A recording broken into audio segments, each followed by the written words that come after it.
بسم اللہ الرحمن الرحیم۔ سورہ انفال آیت نمبر 63۔ اور اس نے مومنوں کے دل جوڑ دیے۔ تم زمین کی ساری دولت بھی خرچ کر ڈالتے تو لوگوں کے دل نہ جوڑ سکتے۔ وہ اللہ ہی ہے جس نے جوڑ دیے، یقیناً وہ عزیز اور حکیم ہے۔ یہاں بات مہاجرین اور انصار کی ہو رہی ہے کہ کس طرح اللہ نے ان کے دل جوڑ دیے۔ دل کا جوڑنا، محبت اور الفت پیدا کرنا، یہ صرف اللہ ہی کی مدد سے ہے۔ ان کی صدیوں کی پرانی دشمنی دور کر دی۔ اوس و خزرج انصار کے قبیلوں میں جاہلیت میں آپس میں خوب تلوار چلا کرتی تھی۔ نور ایمان نے اس دشمنی کو محبت سے بدل دیا۔ جیسے قرآن کا بیان ہے نا کہ اللہ کے اس احسان کو یاد کرو، تم آپس میں ایک دوسرے کے دشمن تھے۔ یہ دو قبیلے تھے، اوس اور خزرج۔ ایک قبیلے کا نام اوس اور دوسرے کا نام خزرج۔ یہ آپس میں ہمیشہ لڑتے رہتے تھے، لیکن جیسے ہی ایمان آیا تو ان کی جو دشمنی تھی وہ محبت میں بدل گئی۔ اللہ کا احسان، اللہ نے دل ملا دیے، بھائی بھائی بنا دیا۔ جہنم کے کنارے تک پہنچ گئے تھے، لیکن اس نے پھر بچا لیا۔ اللہ سبحانہ تعالیٰ تمہاری ہدایت کے لیے اس طرح باتیں بیان کرتا ہے تاکہ انسان کا شعور جاگے۔ یہاں پہ جو محبت کے لیے لفظ آیا ہے نا وہ ہے اللافہ۔ اللافہ روٹ ورڈ کیا نکلتا ہے؟ الف لام فے، ملنا، کیونکہ محبت ملاتی ہے۔ لیکن یہ کون سا ملنا ہوتا ہے جس کو اردو میں الفت کہتے ہیں؟ یہ کون سی الفت، کون سی محبت ہوتی ہے جو میوچل انڈرسٹینڈنگ کے ساتھ ہوتی ہے؟ ایک تو جذباتی محبت ہوتی ہے نا، کسی کو دیکھا پسند آ گیا کوئی، اس میں جذبات ہوتے ہیں۔ ایک وہ محبت ہوتی ہے جو وقت کے ساتھ ڈیولپ ہوتی ہے، جس میں میوچل انڈرسٹینڈنگ کیا ہے کہ کوئی آپ کی بات سمجھ رہا ہے۔ جیسے آپ محبت کرتے اپنے والدین کے ساتھ کیونکہ وہ بات آپ کی سمجھتے ہیں۔ جیسے آپ محبت کرتے ہیں اپنے اسپاؤس کے ساتھ، میوچل انڈرسٹینڈنگ، اس کو کہتے ہیں الفت، کیونکہ وہ جو میوچل انڈرسٹینڈنگ ہے نا وہ ملاتی ہے۔ اب یہ دیکھیں نا، دو دماغ ہیں۔ میوچل انڈرسٹینڈنگ کیا ہے کہ یہ دماغ کی ریس ادھر جا رہی ہے، اس دماغ کی ریس ادھر جا رہی ہے۔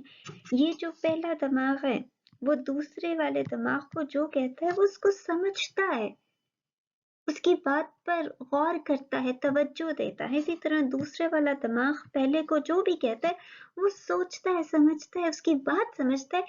پھر جب دو دماغ ایک لیول پہ پہنچ کے کام کرتے ہیں تو ایسے دو دماغ کے درمیان میں محبت پیدا ہوتی ہے، اس کو کہتے ہیں الفت۔ اب یہاں پہ دیکھیں اس میں ایک تشدید بھی ہے۔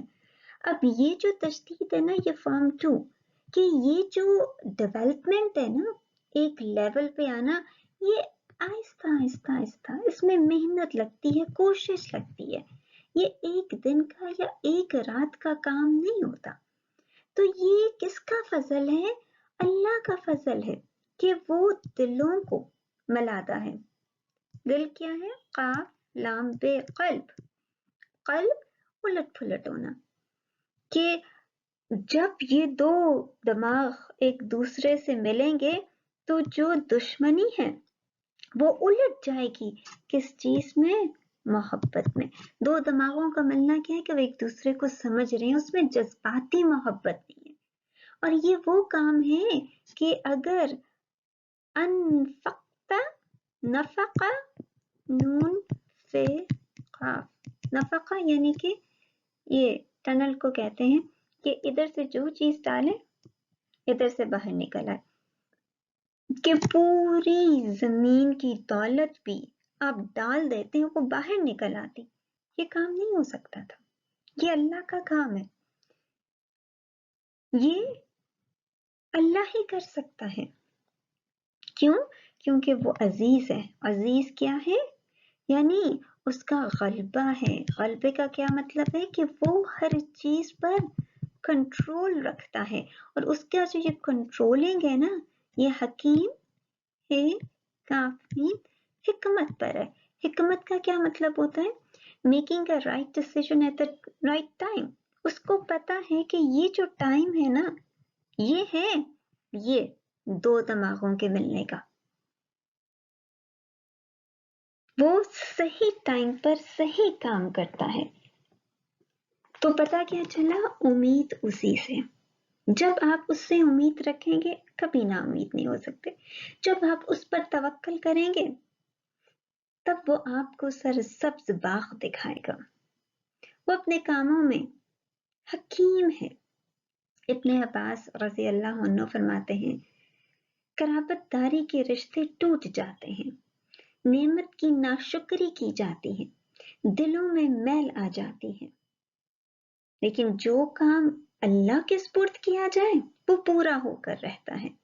शायर कहता है, तुझसे धोखा करने वाला, तुझसे बेपरवाही बरतने वाला तेरा रिश्तेदार नहीं है, बल्कि तेरा हकीकी रिश्तेदार वो है जो तेरी आवाज पे लपके, जो तेरी आवाज को समझे, जो तेरे दिमाग को समझे और तेरे दुश्मनों के मुकाबले में डट जाए, तेरा साथ दे।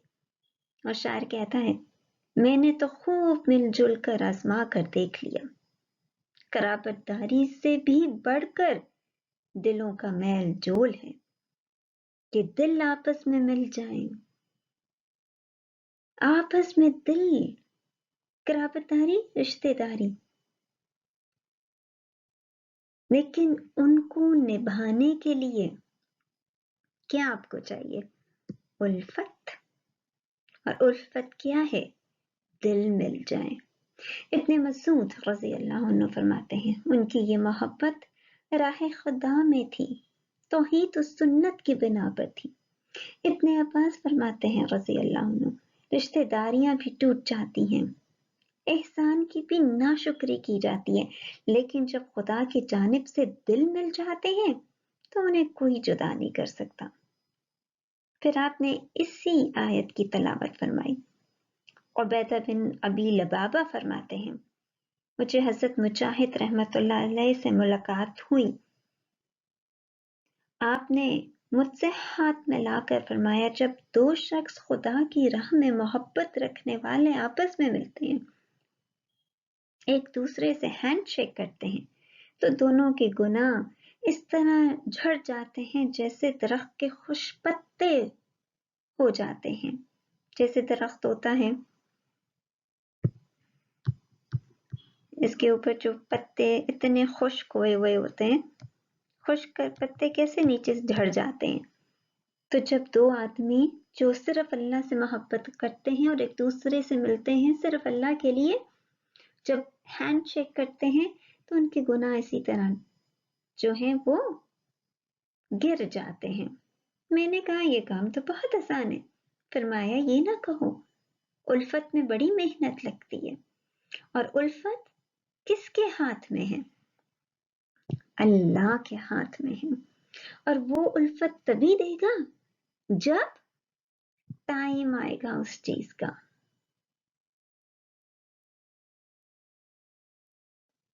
उनके इस फरमान से मुझे यकीन हो गया कि ये मुझसे ज्यादा समझदार है। इब्ने इसहाक रहमतुल्लाह अलैह कहते हैं, सबसे पहली चीज जो लोगों में से उठ जाएगी ना, वो ये उल्फत और ये मोहब्बत है। हम एक दूसरे को समझ नहीं सकेंगे। तबरानी में है, हुजूर सल्लल्लाहु अलैहि वसल्लम फरमाते हैं, मुसलमान जब अपने मुसलमान भाई से मिलकर उससे हाथ मिलाता है तो दोनों के गुनाह ऐसे झड़ते हैं जैसे दरख्त के खुश पत्ते तेज हवा से, सब गुनाह माफ हो जाते हैं। तो बात क्या पता चलती है इतने सारे अकवाल की, कि उल्फत वो चीज है जो घरों को जोड़ती है, रिश्तों को जोड़ती है, सोसाइटीज को जोड़ती है। और सोसाइटीज के साथ क्या है? प्रोग्रेस। ये आयत हमें क्या बताती है? घर में झगड़े होते हैं, किस बेसिस पर? ये ना दो दिमाग आपस में एक लेवल पे नहीं सोच रहे, ठीक है ना? मियाँ बीवी का झगड़ा, दो दिमाग एक लेवल पे नहीं सोच रहे। सास बहू का झगड़ा, दो दिमाग एक लेवल पे नहीं सोच रहे। बच्चे और वालिदैन का झगड़ा, दो दिमाग एक लेवल पे नहीं सोच रहे। और हर कोई इस शशोपंच में पड़ा रहता है कि क्या मैं सही हूं कि वो सही है। और फिर जो इंसान की कोशिश होती है कि दूसरा बंदा मेरी बात समझ जाए, ये पूरी आयत ना ये एक टिप दे रही है आपको, एक रूल दे रही है आपको। हम जैसे मिसाल के तौर पर ये एक बंदा है और ये दूसरा बंदा या बंदी है। अब ये जो बंदा है ना, ये चाहता है कि ये वाला बंदा जो है वो इसका गर्विदा बन जाए, इससे मोहब्बत करने लगे। अब ये जो बंदा नंबर 2 है वो क्या करेगा, वो दिन रात एक कर देगा कि किसी तरह ये बंदा मुझसे मोहब्बत करे, किसी तरह ये मेरा दोस्त बन जाए, किसी तरह। जब वो दिन रात एक करेगा और उसको रिजल्ट नहीं मिलेगा तो वो क्या हो जाएगा फिर? सैड कि मैंने इतनी मेहनत की, कुछ हासिल ना हो। एग्जाम्पल, जैसे घर में स्पाउस होते हैं, एक स्पाउस दूसरे की मोहब्बत जीतने के लिए दिन रात एक करते थे, लेकिन आखिर में क्या, वो तो अप्रिशिएट ही नहीं करते, या वो अप्रिशिएट ही नहीं करती है, या वो बात समझते ही नहीं है, वो बात समझती नहीं। ये आयत क्या बताती है कि हमारी सारी डायरेक्शन जो है ना वो गलत है। इसकी डायरेक्शन क्या है? इसकी तरफ जो कि गलत है, क्योंकि काम तो अल्लाह ने करना है।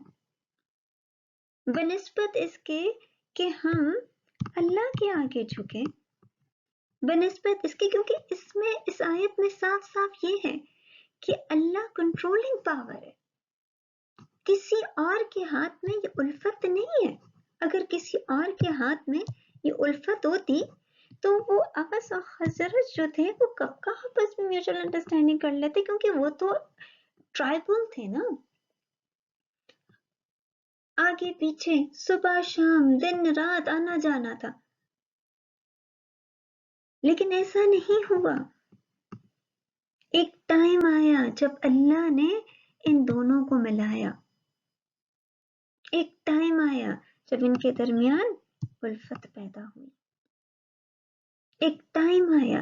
लेकिन ये वलकिन्नल्लाह अल्लफ़ बैनहुम, ये अल्लाह करता है और हम क्या करते हैं, बिनिस्बत इसके कि अल्लाह के साथ अपनी म्यूचुअल अंडरस्टैंडिंग करें, अल्लाह के साथ अपनी उल्फतें डेवलप करें,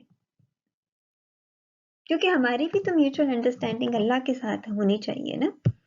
ये देखिए ना, ऊपर अल्लाह तो हम नीचे हैं। जब तक हमारी अंडरस्टैंडिंग अल्लाह के साथ म्यूचुअल नहीं होगी, कैसे कैसे हमारा तवक्कल उसके ऊपर होगा, कैसे हमारी उम्मीदें उसके ऊपर होंगी। तो बनिस्बत इसके कि हमारी म्यूचुअल अंडरस्टैंडिंग, बनिस्बत इसके कि हमारी उल्फतें अल्लाह के साथ हो, हम इस बंदे के साथ अपनी उल्फतें रख रहे हैं, फिर कॉन्सिक्वेंस क्या आ रहे हैं? डिप्रेशन, सैड, लड़ाई झगड़ा। ये आयत साफ साफ बता रही है ग़ल्बा अल्लाह का है, अल्लाह हाकिम है अपने फैसलों पर, ये एहसान अल्लाह का है, ये दिलों को जोड़ना अल्लाह का काम है, तुम्हारा काम नहीं है, तुम नहीं दिलों को जोड़ सकते, है ना? जमीन की सारी चीज भी आप डाल दें, दौलत खर्च कर डालें, फिर भी ये काम नहीं कर सकते। ये अपनी सारी कोशिश भी, सारी दौलत भी खर्च कर डाले, फिर भी ये इसको अपना दीवाना नहीं बना सकता, क्योंकि ये इसका काम ही नहीं है। लोगों की दीवानगी हासिल करने की टिप क्या है कि अपनी उल्फतें अल्लाह के साथ रखो। जब आपकी उल्फत अल्लाह के साथ होगी, आपकी अंडरस्टैंडिंग उसके साथ होगी, तो वो बताएगा कि फला बंदा जो इस वक्त तुम्हारा नहीं है, एक वक्त आएगा وہ دشمن تمہارا دوست بن جائے گا، لیکن تم نے ساتھ ساتھ کیا کرنا ہے؟ اچھے اعمال نہیں چھوڑنے. ٹپ یہی آتی ہے نا، صدقہ خیرات نہیں چھوڑنا، اپنی کوشش نہیں چھوڑنی، تو وہ بندہ تمہارا گرویدہ ہو جائے گا، لیکن وہی اپنے ٹائم پر. ہوتا کیا ہے نا، جب انسان ڈپریس ہوتا ہے، سیڈ ہوتا ہے، سارا کچھ چھوڑ کے بیٹھ جاتا ہے. کیوں اتنی محنت کریں؟ بھئی محنت تو آپ اللہ کے لیے کرتے ہیں نا، محنت اس لیے کر رہے ہیں آپ کہ آپ کو آخرت میں اعلیٰ مقام چاہیے، تو چھوڑنے کی ضرورت نہیں ہے. تو یہ آیت کیا بتا رہی ہے کہ اگر دلوں کو ملانا ہے، دوسروں کا دل جیتنا ہے، تو دوسروں کی خوشی کے کام نہ کریں، اللہ کی خوشی کے کام کریں. جب آپ اللہ کی خوشی کے کام کریں گے تو اللہ سبحانہ تعالیٰ خود بخود دلوں کو جوڑ دے گا.